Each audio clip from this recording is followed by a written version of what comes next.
Hello, this is Casper Chamberlain from Train Personally. Now, this is a talk which encompasses mostly nutrition for endurance sports, but it certainly could also cross over into general life and a combination of other issues. But we're going to be looking at proteins. We're going to be looking at carbohydrates, hydration, and many things. So let's a bit of information about me. So there I am coming out of a triathlon swim. So personal trainer, nutrition advisor, triathlete experience, mountain bike instructor. I do core training here in Gloucestershire and tween arch aqua massage as well as nutrition.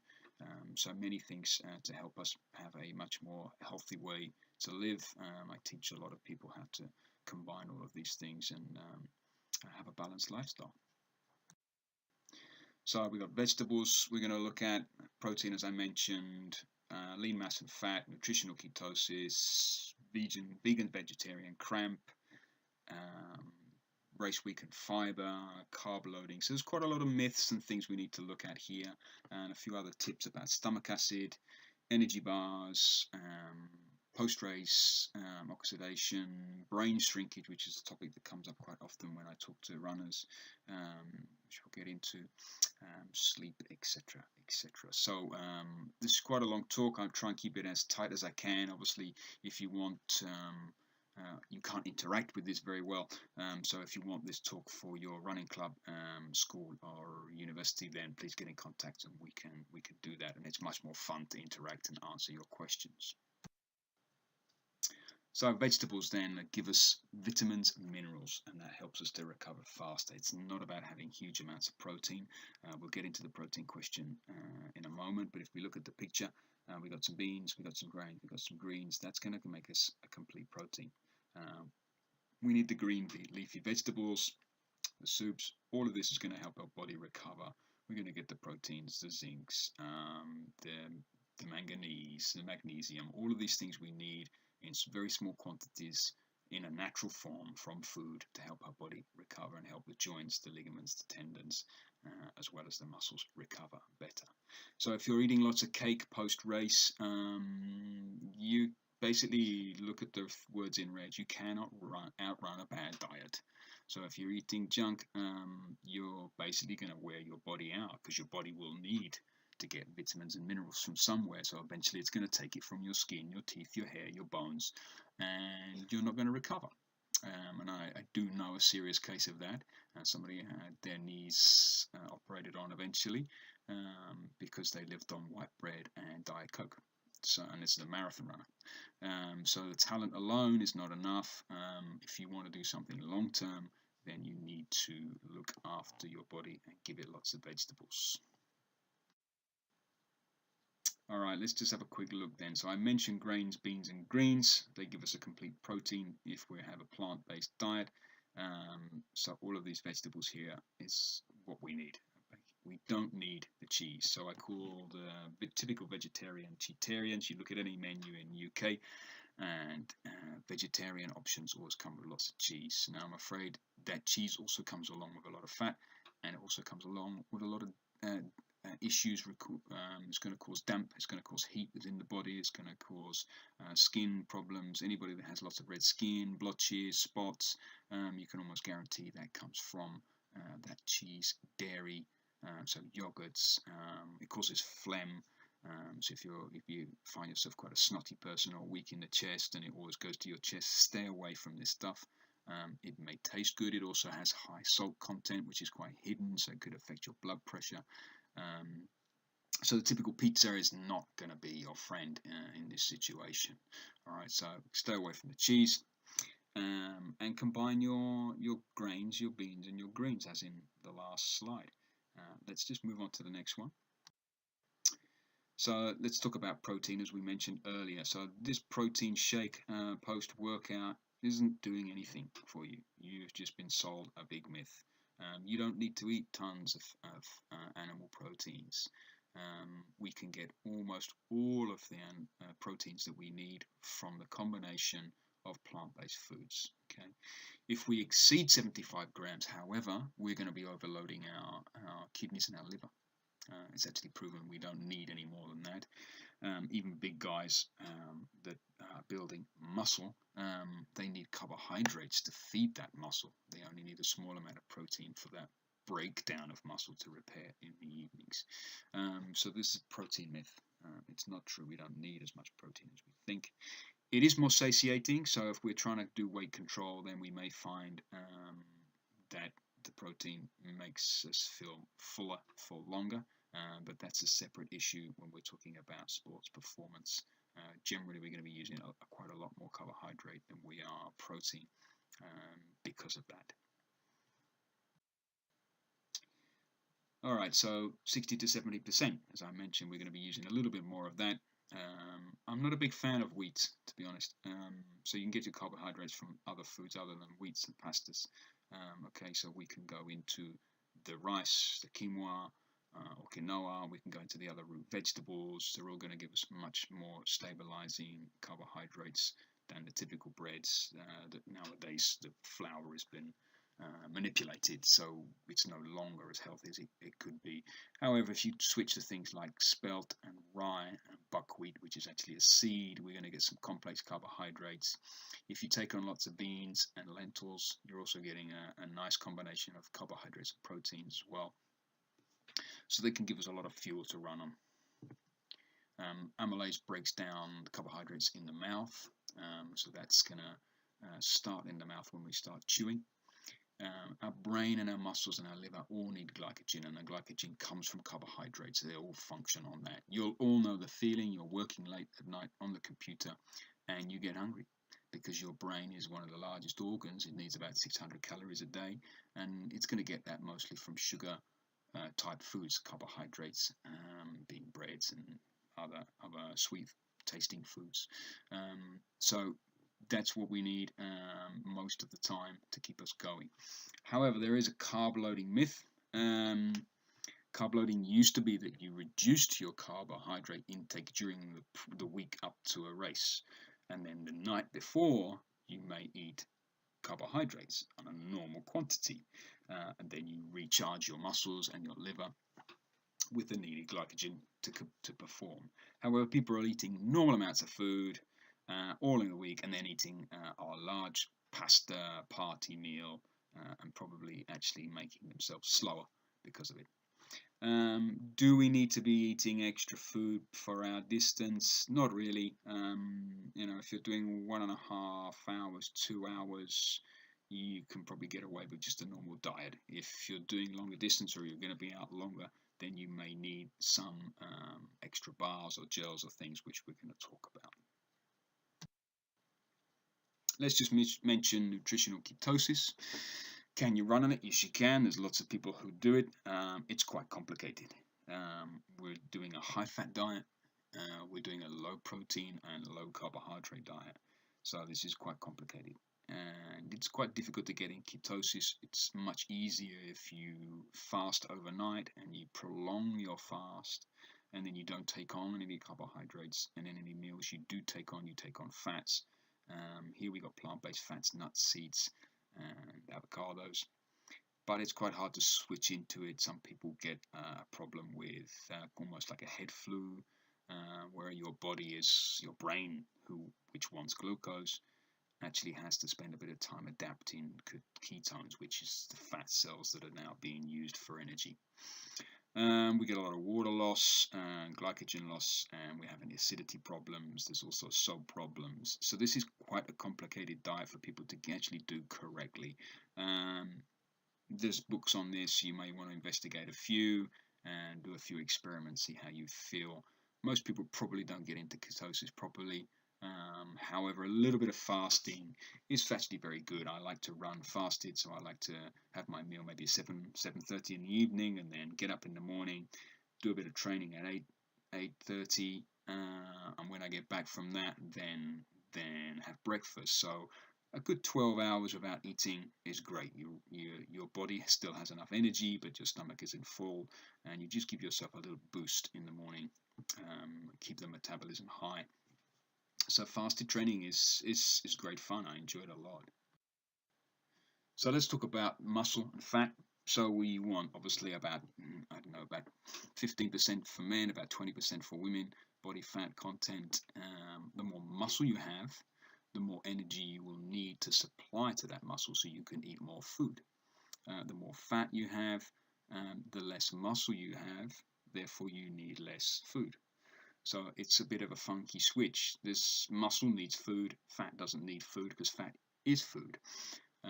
You probably will take on more water if you have a higher fat content, and if you'll probably take on less water if you have a higher muscle content, because muscle contains a lot of water. So we're looking at, like I said earlier, about 15% for men, to be 10 and 15% depending on your sport, and about 20%, 15 to 20% for women. It's a good, comfortable place to be in.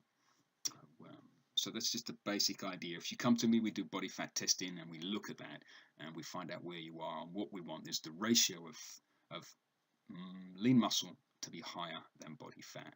And then bit by bit, as we train and work with your diet, we can tweak that a few percent over a period of weeks and months.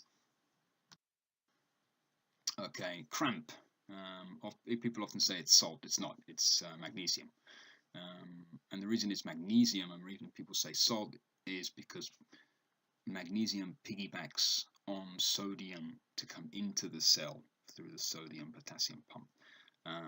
So salt in a way, but only if it's a sea salt or a rock salt, which have a small amount of magnesium in it. So all of these foods up here and the top here have magnesium in. So if you have a plant-based diet, you have no magnesium issues. Pumpkin seeds and dark chocolate are two that are quite common. So, you may need to use electrolytes. Everybody sweats at a different level and loses electrolytes at a different level. There's no 100% rule. You might buy a tablet that dissolves in water. That might be enough for you. It might not. The only way to do is to do a skin test, and the only people I know that are doing that skin test at the moment are Formula One teams. So really it's very, very hit and miss whether you need electrolytes or not. Obviously, if it's hotter, you're going to be sweating more, you're going to be losing more fluids, so you may need to balance with electrolytes in those very hot situations.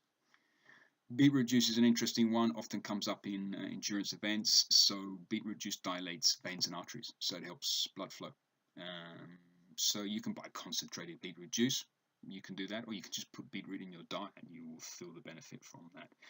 It's been kind of tested that it works better on the day of the event, but I imagine if you have a more balanced diet, where you have beetroot in your diet on a regular basis, you're going to feel the benefit from that in general. So energy gels, we mentioned earlier, if you're doing an event that's probably over 90 minutes or 2 hours, you're probably going to need some glucose some way. Yeah, you could stop and have a slice of cake, that would work, but whatever your digestive system is going to allow you to absorb. Obviously the stomach diet shuts down pretty much as we're running. All of the blood goes to the legs, so very little for the stomach to use. So it's very difficult to digest, so perhaps gels just swilling around in the mouth is enough to give us a little boost. I like to take on board perhaps some dates, something very sugary and natural. Some people have issues with fiber content of foods like that, but that's another discussion. Pre-caffeine bars and things like that. Yeah, caffeine is very good for helping sports performance. However, coffee activates lower colon, so it will make you go to the toilet. It's also diuretic, so it'll make you go to the toilet as well for a wee. So you could end up in a queue for the loo before you start. So we have to be a little bit careful there. Too much water kills. It has been proven, I think, since the 1980s that Coca-Cola started putting drinks on offer for people at marathon races and things like that. And since then, people have been drinking more. Now, more people have overhydrated, and what happens there is they dilute the level of sodium in the cells so much that the cells no longer function properly. And it has been known to kill people. There's a new statistic now that women runners at a marathon stop every 5 kilometers to hydrate, and they're now doing the slowest times ever. Some of the old races, like Comrades in South Africa, which is 100 miler, I think, or 100 kilometers, I can't remember. Originally, that was done without any hydration.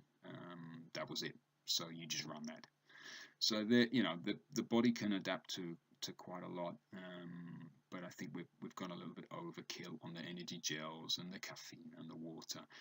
See if you can run and do your events with just perhaps some water, a little bit, maybe the odd sweet or something just to keep you going. But training and good nutrition prior to your event, building up to your event, is what you want. It's no good trying to patch it up as you go round. Local honey is a great one. It's very good for boosting pre-events, but we have to be a little bit careful because it's also a laxative. So too much honey will make you go. But a little bit of honey before you off you go in the morning would be great. So if your oats with a bit of honey in is a good fuel pre-race. Maca powder is another It's a Peruvian root that's ground down and is then used as a stimulant, but you don't get the problems with caffeine from that, although you do get that kind of boost of energy. Low blood sugar levels, I have mentioned in here, obviously is an issue with anybody who is diabetic, and obviously something that they need to perhaps control. There are now some very interesting patches that people put on their arms, and they can test their blood sugar level. That's again another topic I could get into in a private talk. Stomach acid. Now this is a very, very interesting one. As we age, stomach acid drops, and a way to boost stomach acid is apple cider vinegar. Now, a small capful, as you can see in the bottle here, with a little bit of warm water and sometimes a bit of honey if you don't like the flavor, can really boost your stomach acid if you take that on a regular basis. Lemon water also helps a little bit there. It's also a good drink first thing in the morning, or pre-meal or post-meal if you have a heavy meal. So it's a really good one to help digestion. Also acid reflux, it can help with that too. Different blood types can have better or worse digestion. So blood types O normally digest better, and blood types A, they have a slightly weaker digestive system. So as I mentioned earlier, as we age, we lose digestive powers. So that's why the little old ladies that just eat a very, very small amount, because they can't digest it. So a bit of apple cider vinegar that boosts your digestive system is a real bonus. It doesn't have to be every day. It could be a couple of times a week, and see how you get on with it. Now, raw unfiltered apple cider vinegar with the mother, and that's the cloudy bit at the bottom. It's not a pasteurized product, so it's very, very safe. So I recommend that. Fruit is eaten on its own. It shouldn't be eaten with anything else, again, because it digests so fast. It's a carbohydrate, it's a sugar, it will go straight through the stomach into the small intestine and get used. If you mix it with other things in some sort of funky salad, you're going to slow its process down and possibly cause more gas as well.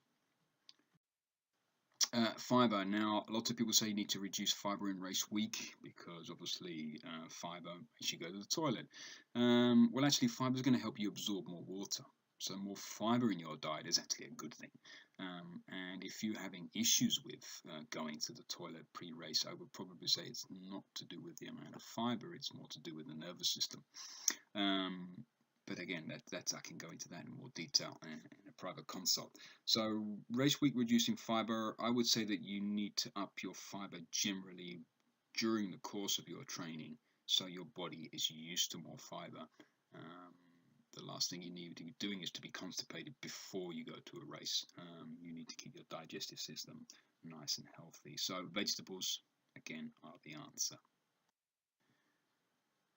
Okay, post-race oxidation and alkaline foods. So the typical cake and beer or whatever it is you have after a race is actually not going to help your body recover. We need nutrient-dense foods. We need foods that are going to give us lots of antioxidants, lots of vitamins, lots of minerals. As we said at the very, very beginning, we don't want our bodies to be suffering and starving of nutrition. So maybe something sweet. Let's go for the fruit, let's go for the honey, let's go for all of those things that have got some nutritional content in.